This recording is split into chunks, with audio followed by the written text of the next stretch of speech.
आज हम देखेंगे माध्य, माध्यक, बहुलक और प्रसार के उदाहरण।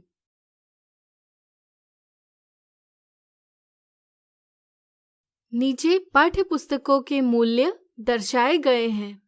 दर्शाए गए आंकड़ों का माध्य यानी मीन, माध्यक यानी मीडियन, बहुलक यानी मोड और प्रसार यानी रेंज ज्ञात कीजिए। हम जानते हैं कि माध्य बराबर सभी प्रेक्षणों यानी ऑब्जर्वेशंस का योग बटे प्रेक्षणों की संख्या है।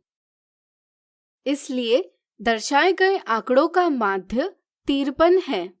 यदि हम सबसे बड़े प्रेक्षण 60 से सबसे छोटे प्रेक्षण 46 को घटाते हैं तो इसका परिणाम 14 दिए गए प्रेक्षणों का प्रसार या परिसर यानी कि रेंज है। माध्यक ज्ञात करने के लिए हम आंकड़ों को आरोही क्रम में व्यवस्थित करेंगे। आप इन्हें अवरोही क्रम में भी व्यवस्थित कर सकते हैं। आरोही क्रम, प्रेक्षणों में सबसे बीच वाली संख्या माध्यक होती है। यहाँ प्रेक्षण 54 सबसे बीच में है, इसलिए माध्यक है तीसरा प्रेक्षण यानी कि 54। आंकड़ों के समूह में सबसे अधिक बार आने वाला आंकड़ा प्रेक्षण समूह का बहुलक कहलाता है।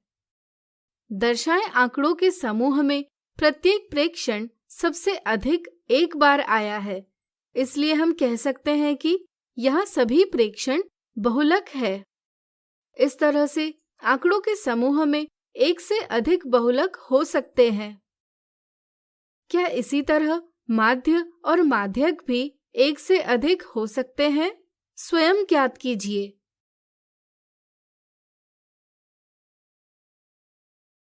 इस प्रकार हमने दर्शाए आंकड़ों के समूह में माध्य, माध्यक, बहुलक और प्रसार ज्ञात कर लिए हैं। अगला उदाहरण, 4 संख्याओं का माध्य 20 है और बची 5 संख्याओं का माध्य 25 है, तो सभी संख्याओं का माध्य क्या होगा? हम जानते हैं कि माध्य बराबर सभी प्रेक्षणों का योग विभाजित प्रेक्षणों की संख्या। हम कह सकते हैं कि माध्य गुणा प्रेक्षणों की संख्या बराबर सभी प्रेक्षणों का योग।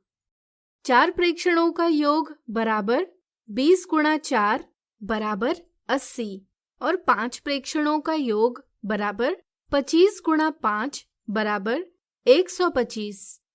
इस तरह से यहाँ सभी प्रेक्षणों का योग होगा 80 धन 125 बराबर 205 और माध्य होगा 205 बटे 9 बराबर 22.77। इसलिए सभी संख्याओं का माध्य है 22.77।